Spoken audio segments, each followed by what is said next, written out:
Salve, salve, gurizada! Tudo bem? Como é que vocês estão? Começamos então agora mais um resenha obrigatória e a obra que a gente vai discutir hoje é uma obra que entra com um processo muito inaugural na URGS, não por estar iniciando seu ciclo como leitura obrigatória, mas inaugural porque vai, pela primeira vez, representar e dar visibilidade à escrita dos povos originários. Falamos então da Terra dos Mil Povos, de Cacá Oerá Jecupé, obra significativa, importante e alinhada naquela, né, expectativa que a URSS tem trabalhado bastante, não agora, mas nos últimos anos, com processos identitários. A obra do Cacau Eragipé, que ela é editada, né, em 1998, e aí a data se torna significativa à medida que estávamos ali, né, há 10 anos, naquele momento em que a obra ela foi editada, da a Constituição Cidadã, né, de 1988, e a gente estava há 2 anos dos 500 anos da chegada dos portugueses. Então se tornou um momento muito emblemático ali na história do Brasil, né, naquele momento, em que os povos originários buscavam suas pautas reivindicatórias e começavam a ganhar, né, de certa maneira, essa visibilidade. Representações políticas, né, representações que buscavam, inclusive, dar uma visibilidade internacional às questões e, sobretudo, ocupar, né, o seu espaço de conquistas, né, a partir da Constituição de 88, no processo de redemocratização do país. Essa obra, então, ela entra na URGS agora, né? Lembrando que há uma edição mais atual e há diferenças, distinções significativas entre as edições, né? Claro que, como a gente não tem exatamente, né, e claro que a URSS também ela não definiu a partir de qual edição que a sua prova vai cobrar, né? Então é importante sempre fazer aqui, né, a distinção sobre essas duas edições, essa de 2020, que ela é mais ampliada, né, que ela foi revista, e que traz, como eu falei aqui, algumas mudanças significativas, né? Mas aí ao longo da apresentação a gente vai discutir. Uma coisa que é importante aqui, ó, é que é uma obra que ela é diferente em relação aos demais títulos que a URGS historicamente ela até hoje trabalhou. E pegando essa lista agora das outras 11 obras, né? Porque não é uma obra, digamos aqui, ó, vinculada àquela tradição ficcional da literatura, né? Em que tu conta uma história a partir de um enredo concebido numa disposição estilística, não. É uma obra que ela situa, né, uma temática que ela é muito variada, ou situa, né, temáticas muito variadas, a falar da origem da ancestralidade dos povos originários, dos povos tradicionais, trazendo todas as notas vinculadas ao imaginário, ao folclore, né? As diversas contribuições na área da saúde, da filosofia, da cultura, da arte, né? Da linguagem, sempre pautando pela diversidade, né? Através de um corpo que ele é uno, a condição da unidade, né? Deste grande cosmos nativo que nós temos aqui, onde hoje é o território brasileiro. Mas é uma obra que ela traz a formação do homem, das divindades, então a questão antropológica, cosmológica, cosmogônica, e a gente situa algo próximo numa linhagem, naquilo que nós estudamos em termos de uma literatura brasileira tradicional, aquilo que a gente encontrou lá no quinhentismo, lembram lá das chamadas Crônica dos Viajantes, né? Claro que era o olhar do homem branco, a gente está falando aqui da literatura do Cacau Eragipé, que é uma literatura indigenista, feita pelos povos originais, em que se busca, e ao longo da obra ele mesmo fala, né, que a literatura ele sempre concebeu com um processo de inclusive com um instrumento, melhor dizendo, de resistência, né? Dos diversos, né? Saberes, dos olhares, dos valores dos povos tradicionais, mas difundindo esses saberes e essas tão distantes, né? Olhares da ancestralidade que chega aos contemporâneos, né? E tendo os povos originários, a condição do povo indígena, tendo protagonismo da escritura, sendo protagonista disso. Tanto é que a obra, gente, A Terra dos Mil Povos, era subintitulada A História Indígena do Brasil contada por um índio. Isso é muito importante, dada essa singularidade na história até das leituras obrigatórias da URGS. E como está falando, remonta aqueles textos em que não havia o princípio da ficcionalidade, mas o princípio informativo, do debate, da reflexão, e a gente chega, principalmente, vamos pensar, né, a obra nessa linhagem, né, que a gente pode buscar, lá no pré-modernismo, a obra Os Sertões de Euclides da Cunha, que fala do Brasil profundo, lembra da Guerra de Canudos, a figura do Antônio Conselheiro, mas não é uma obra ficcional. Então fala sobre as questões antropológicas, da formação do homem, a genealogia, né, portanto, da natureza, com os elementos geográficos, topográficos, mesológicos da terra, depois parte para os elementos antropológicos, da formação do sertanejo, e até a questão que remonta, né, às informações que deflagraram, portanto, o conflito em Canudos, a genealogia da guerra e a destruição final daquele povo, né? Enfim, então tem que ficar ligado que a obra do Kaká Uerajupe, ele abre, né, portanto, esse grande portal, né, para transportar o diálogo, seja com essas estruturas, digamos, né, literárias, narrativas, como falei para vocês, seja lá a obra dos cronistas dos viajantes, né, seja com a obra Os Sertões de Euclides da Cunha, que seria exatamente a partir de uma obra abrir um grande leque temático para discutir sociedade, formação de homem, histórica, sociológica, obra profunda que traz reflexões diversas, tá? Outra coisa que é muito importante, já na abertura aqui, falar um pouquinho antes da estrutura e falar dos principais pontos da obra, né? É fazer essa distinção de literatura indianista, produzida historicamente por homens brancos, e a literatura indigenista, né? Produzida pelos povos tradicionais. Claro que o próprio Cacau Eragipé, na obra, ele vai ter uma passagem que ele fala sobre o que é índio, uma seção. Tá? Só que depois ele não faz a distinção entre índio e indígena, porque ele busca exatamente, e aí que tem um detalhe, nessa obra não há um revanchismo contra o homem branco, há uma busca por um processo de pacificação, sobretudo do homem branco, né? Para entender que os povos originários já estão aqui há 15 mil anos. Né? Só que uma coisa que não se abre mão ao longo da obra é exatamente esse respeito ao solo, o respeito à paisagem, o respeito à natureza, à mãe natureza. E aí, essa relação de tentar entender as diversas contribuições dos povos originais.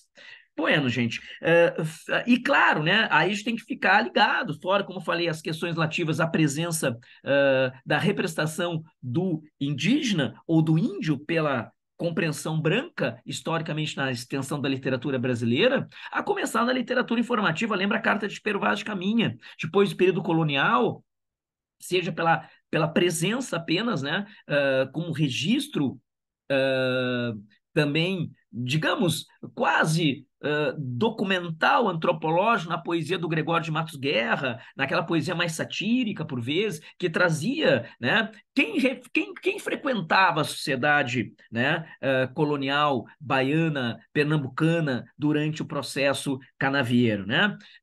Então, também apareceu lá. E principalmente lá no arcadismo, lembrem do arcadismo épico, o indianismo surge potencializando ficção, com um protagonismo e também de personagens históricos naquela obra. Lembra o Uruguai do Basílio da Gama, a figura do Sepete Araju, que aqui na obra do Cacau Eragipé vai ser lembrado como um ícone também histórico, como uma grande liderança que vai desde aquele processo de Pindorama, Terra das Palmeiras, povos originários, na sua num tempo ainda que antes do tempo histórico era um tempo mítico, e até os grandes nomes, né, lideranças da contemporaneidade do Brasil. Inclusive, isso acaba surgindo numa sessão agora de 2020, numa edição de 2020, que não estava lá naquela edição original de 98. Tá? Essas lideranças contemporâneas, né, que a gente vai ver mais à frente, tá? Repercutindo a obra do Cacau Herajecupé. E, claro, né, gente, aí tem lá, como falei, do Uruguai, do Basílio da Gama, que fala da representação do indígena, né, e ficcionalizando-se, tem o Sepete Araju como ícone histórico de resistência, aqui, a partir do Tratado de Madrid, as guerras guaraníticas e a consequente destruição dos sete povos, mas teve toda a base ficcional da valorização do nativo, valorização, né, de resistência, lembra lá a história da Lindóia, Cacambo, Tatu-Guaçu, né, e todos os demais, né? E, sobretudo, na cultura nacional, no, após a independência política, deixando o período colonial, a literatura brasileira.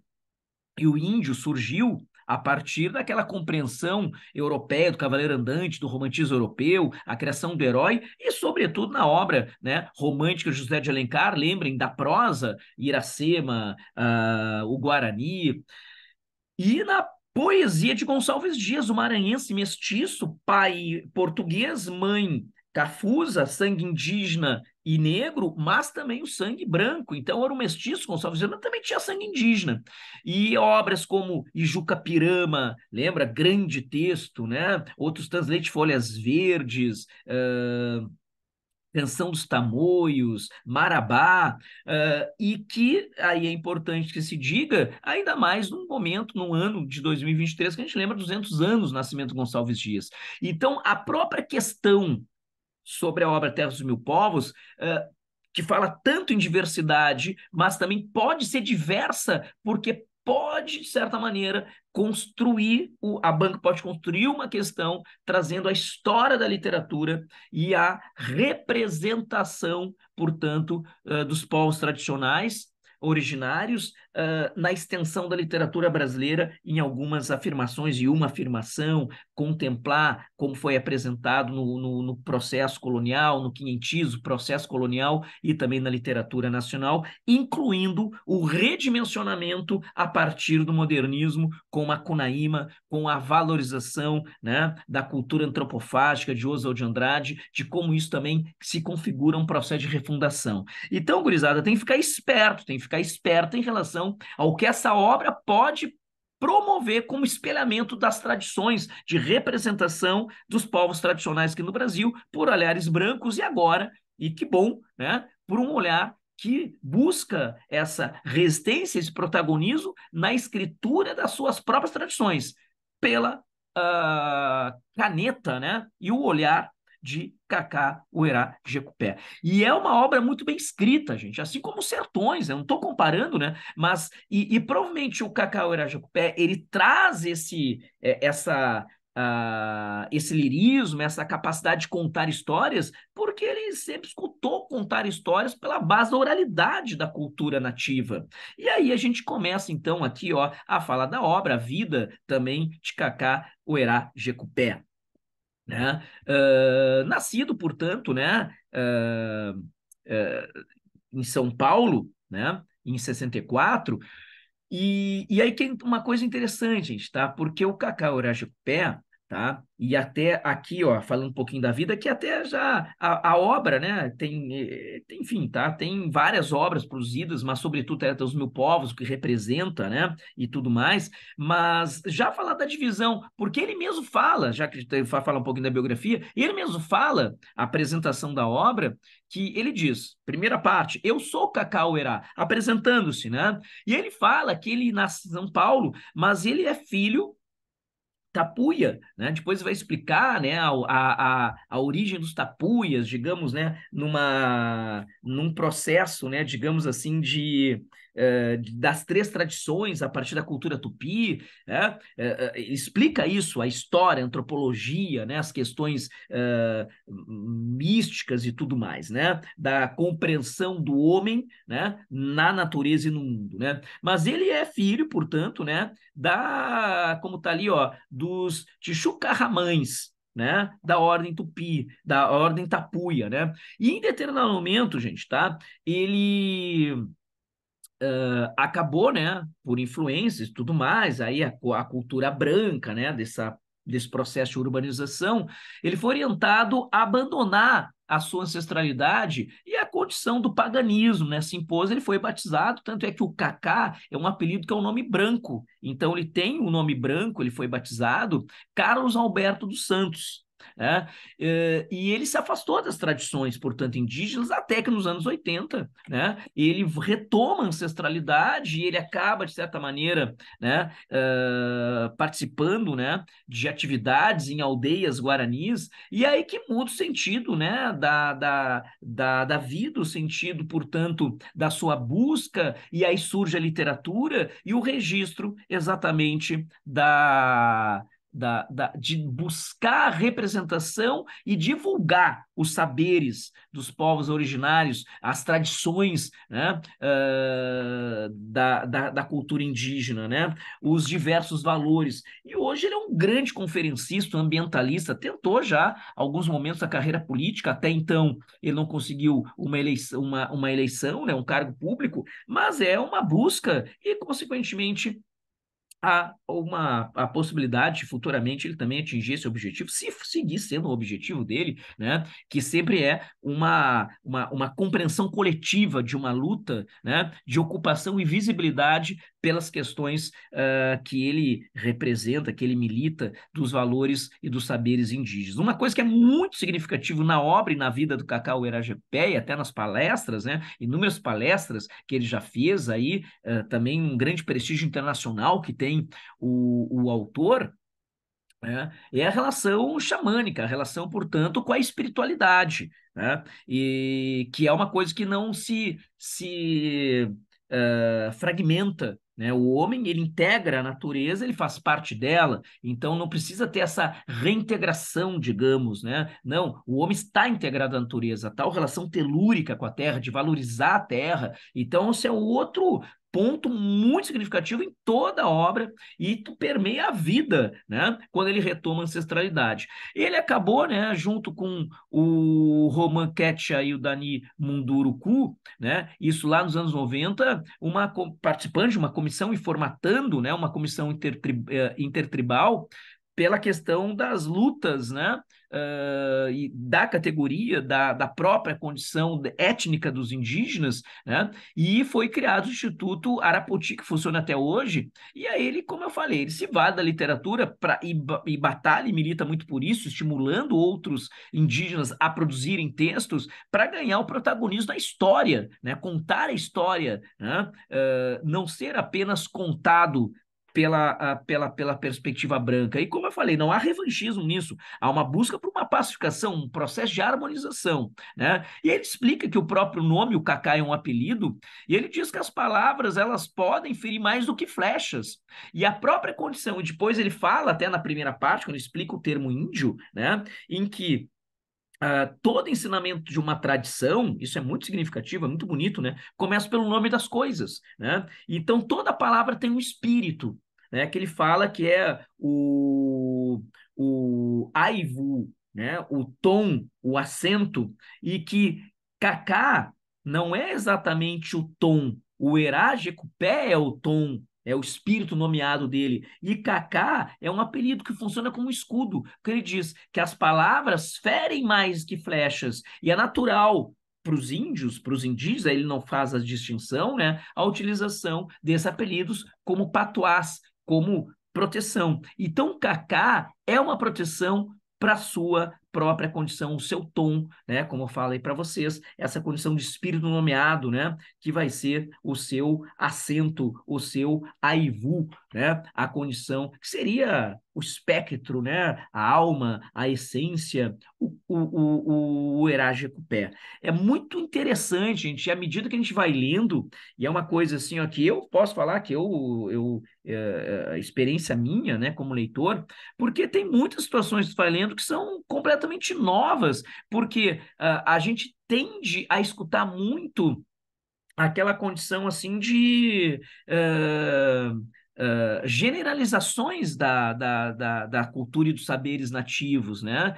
E, sobretudo, o que a gente sabe que é a diversidade existe, obviamente, mas elementos minuciosos, inclusive da história, que não são tão reportados, é de uma riqueza a obra, gente, tá? E eu digo, é uma obra, mais uma necessária, e que bom que a URGS, ela tem trazido essa consciência, né, em dar visibilidade àqueles discursos que precisam ser já são legitimados, mas precisam ter espaço, precisa ter exatamente uma divulgação. E o Kakaurá é um dos principais divulgadores dos saberes indígenas, né? Aí a obra se coloca nas suas sessões, né? A primeira sessão ali, gente, é o que é índio, como eu falei para vocês, tá? Então, nessa sessão, claro que ele vai falar da distinção, né?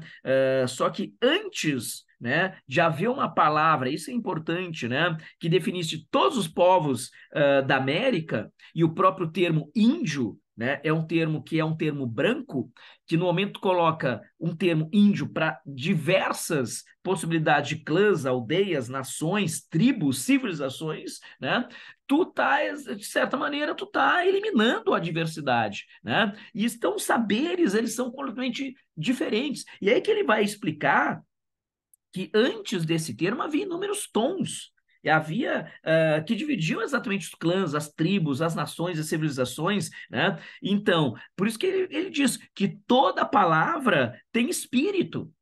Então, no momento que foi definido apenas um termo para índio, se eliminou exatamente essa diversidade de espíritos na relação do homem com a sua própria formação e a sua própria origem, né? Então, insistindo nisso, ele mesmo fala, né, que o ensinamento da tradição começa pelo nome das coisas. Por isso que a literatura, para ele, é um grande instrumento de resistência. A palavra tem muita força, né? E ele reflete sobre o tema, né? E aí tal podemos até considerar, né? Até o título, né? A Terra dos Mil Povos, que é a segunda parte, que projeta o nome da obra, dá para considerar que é a parte central do livro, né? E ali há a explicação pelo ponto de vista tupi nessa parte, né? Como está ali, sobre os habitantes originários da Terra, né?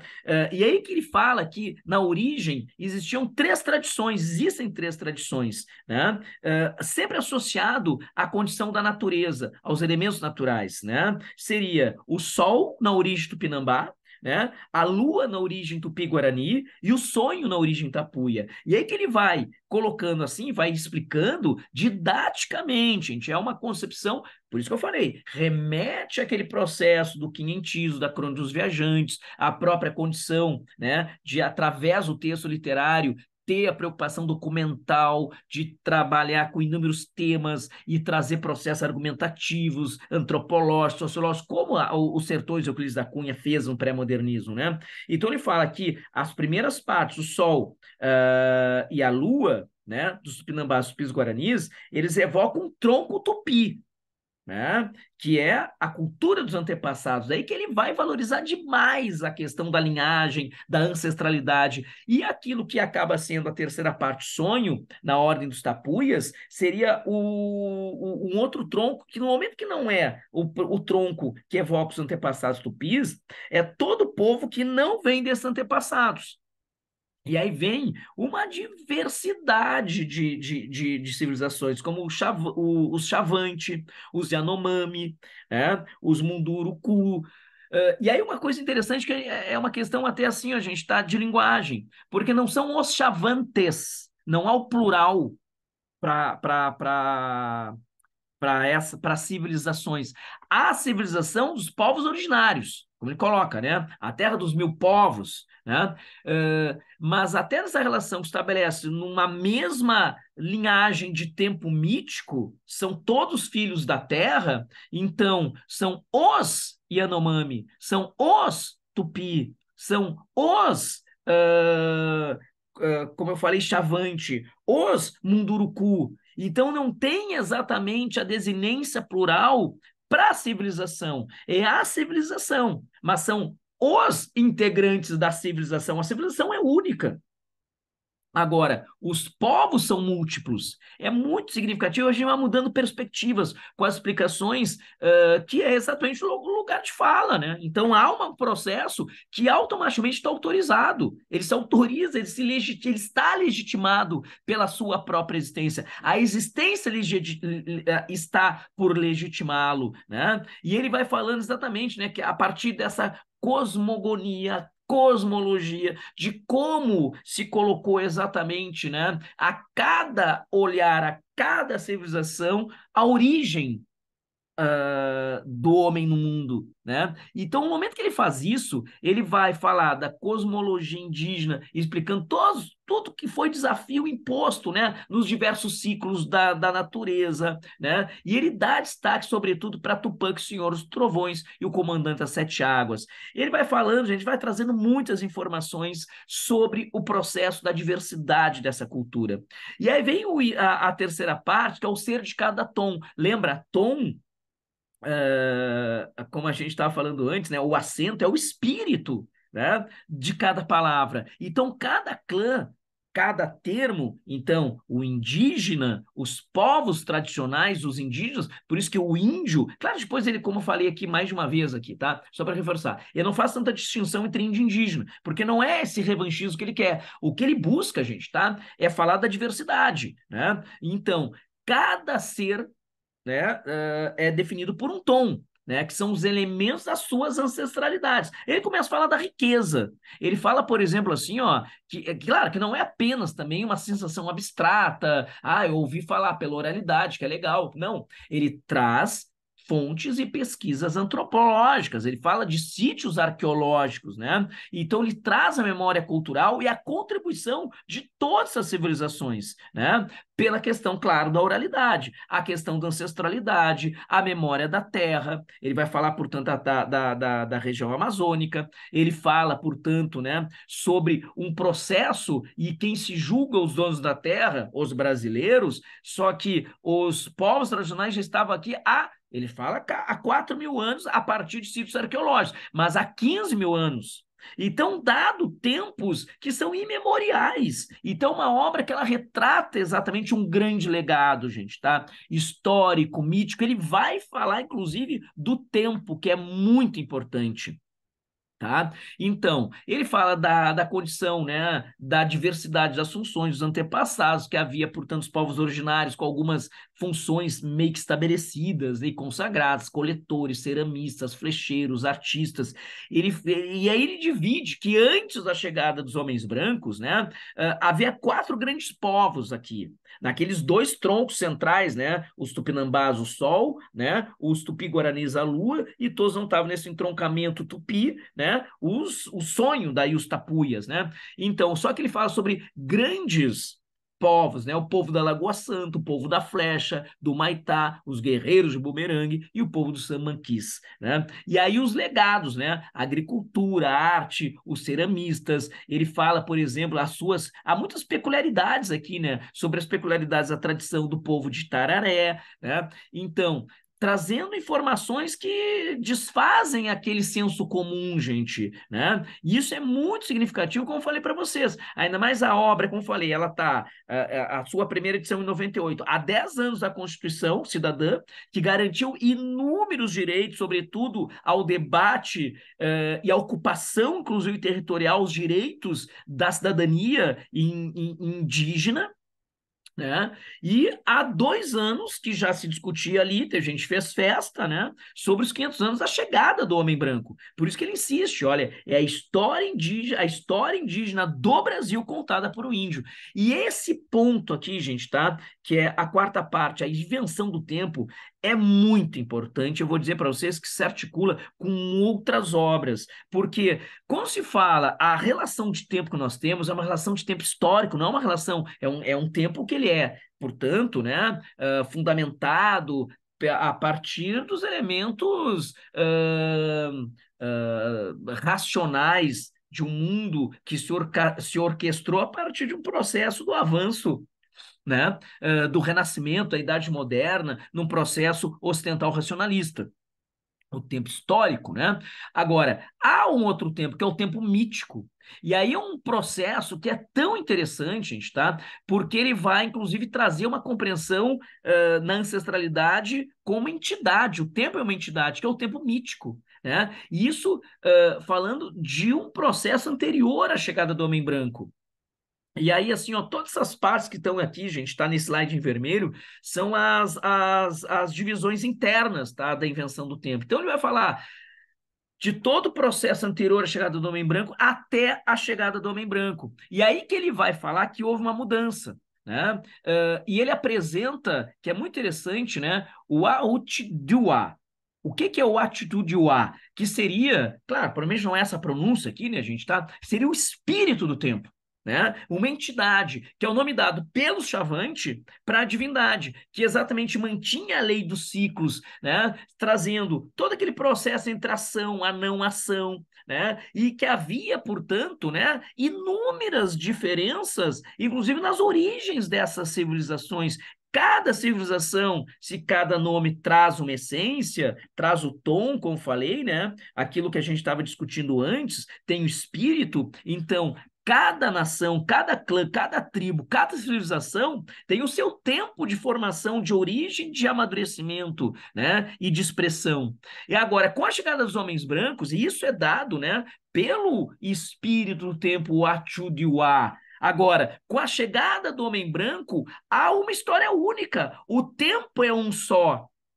Né, que era sempre sentida de diversas maneiras pela cultura dos povos tradicionais. Então, aí se estabelece o tempo cronológico. E isso aqui, gente, que a gente está falando é essa mudança do tempo mítico para o tempo cíclico da história. E aí entra exatamente um diálogo com algumas obras, como Água Funda, da Ruth Guimarães, que articula-se também com a questão do folclore, que é um outro tempo, a circularidade do mito e, sobretudo, principalmente com 100 anos de solidão.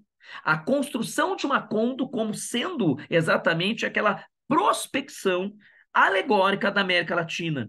E a construção de uma daquilo que seria, né, um tempo a partir do mito que vai se buscar também ciclicamente no tempo histórico. A fundação mítica, em que não havia nome às coisas, né, até o tempo histórico da repetição e que vai levar exatamente à desagregação, no caso lá da obra do Gabo, né, do Gabriel Garcia Marques, o desaparecimento daquela família, né, da estirpe dos Buendia. Aqui, ó, só que o Kakaurá, no momento que ele faça a distinção, ele vai trazer elementos que, por vezes, são pouco evocados na história do país, porque se traz essa mudança do espírito do tempo, do Atudiuá, né, do tempo mítico, passa o tempo histórico. E ele vai falar desde as instalações feitorias portuguesas até a promulgação da Constituição de 88, a Constituição Cidadã, dado o processo de reabertura depois do período sombrio da ditadura civil-militar.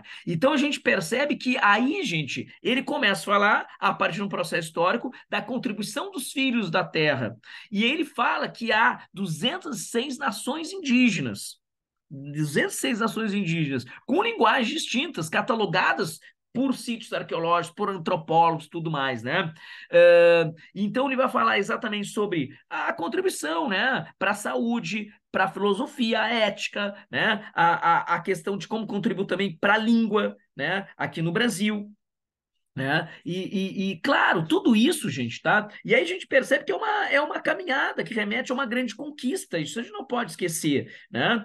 Porque recentemente, inclusive, um dos grandes líderes que ele valoriza nessa obra, né, que é a referência do Ailton Krenak, que teve uma participação belíssima, icônica, né, durante a Assembleia Constituinte de 88, com um discurso emblemático, ele pintou exatamente seu rosto. Depois a gente vai discutir, eu vou ler um pedaço aqui, ó, uma passagem, né, do livro que o Cacau ele acaba situando, né? E o Ailton Krenak, questão aí, gente, está menos de 2 meses ele foi aceito à Academia Brasileira de Letras. E pela primeira vez nós temos um representante dos povos originários.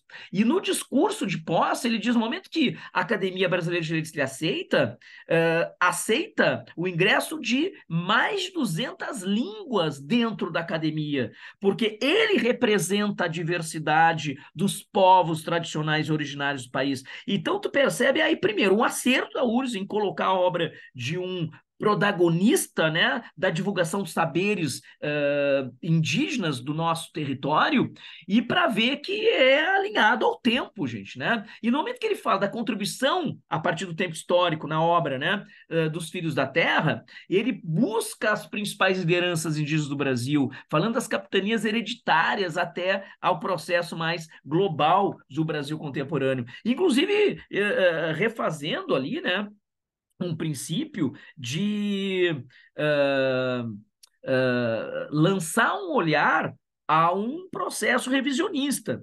Inclusive, ele remete a alguns erros históricos, como ele fala lá, né, de alguns líderes na Confederação dos Tamoios que aconteceu, que foi, inclusive, né, uma obra, né, conhecida lá do Gonçalves de Magalhães, depois tem a Canção dos Tamoios, do Gonçalves Dias, lá dos autores do romantismo brasileiro, né, e ele remete e faz o ajuste que não foi a Confederação dos Tamoios, e sim a Confederação dos Tamanhos, que foi uma integração de diversas anciãs, né, de várias nações se reuniram para articular resistência à dominação europeia no Brasil. Então ele vai discutindo todos os elementos de uma forma histórica, gente, tá? Argumentando por dados, gente, tá? Ele fala exatamente de alguns líderes, né, nativos, como Cunhabebe, Imbere, fala do Sepete Araju, até os líderes do presente, do nosso Brasil contemporâneo, vai falar do Mário Juruna, primeiro deputado, gente, tá? Primeiro político que conseguiu um mandato, primeiro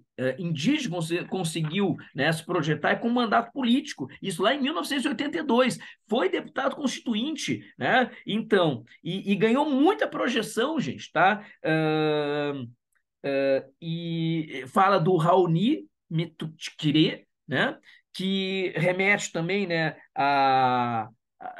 o Raoni, gente, tá? Para quem não tem ideia, tá, da profissão desse cara, ele deu uma visibilidade internacional às questões dos povos originários aqui, tá? Os povos originários americanos e do solo brasileiro, né? E o Raoni, gente, tá?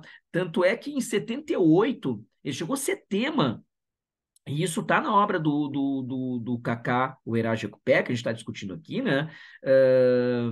De um documentário intitulado Raoni, né? E aí nós tivemos assim, ó, ele aceitou inclusive ser filmado, uma participação com Marlon Brando, grande cineasta, grande ator, né? Carreira internacional no auge da fama, né?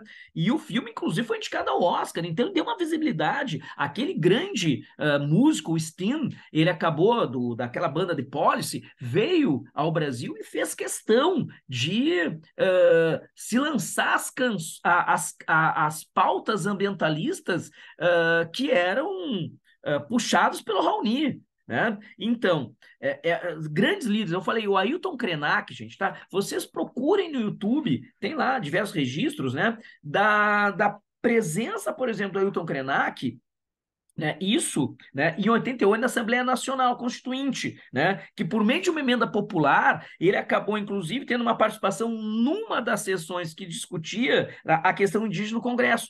E foi uma das principais e talvez mais icônicas falas do Congresso na história da democracia do Brasil republicano, né? Em que ele pintou o rosto com tinta de genipapo e em plena tribuna ele faz um grande protesto contra o retrocesso de todas aquelas as políticas invasivas que restringiam direitos dos povos tradicionais do Brasil. O discurso dele é impressionante, ele vai pintando o rosto, né, com a tinta escura do genipapo, né, e é impressionante, gente, tá? E hoje ele é imortal da Academia Brasileira de Letras, né? E vai falando de outros ali, né? Como, pô, e o detalhe, o Raoni agora subiu a rampa, né, no governo atual, né, gente, tá? Com agora na posse, né, do presidente Lula.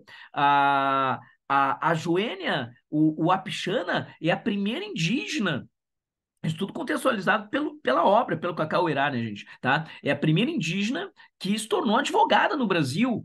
A Sônia Guajajara hoje é ministra dos povos originários, né? Os direitos, portanto, indígenas do país.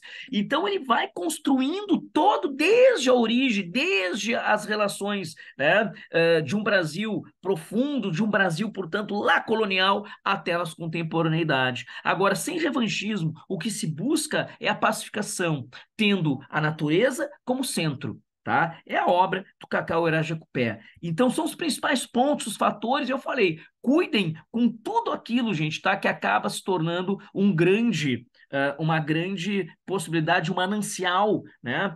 Para inúmeras questões que podem ser cobradas através da representação dos povos originários por um olhar branco e agora pela riqueza do olhar, né, que busca os saberes, a divulgação, né, do protagonismo dos povos originários, dos indígenas do Brasil. Então, ficamos por aqui. Espero ter contribuído os principais elementos conceituais da obra Terra dos Mil Povos, Cacauerá, e seguimos, né, para te garantir exatamente uma preparação para que tenha sucesso no vestibular da URGS. Tá, gurizada? Valeu, ficamos por aqui. Um grande beijo, um grande abraço. Fui. Tchau.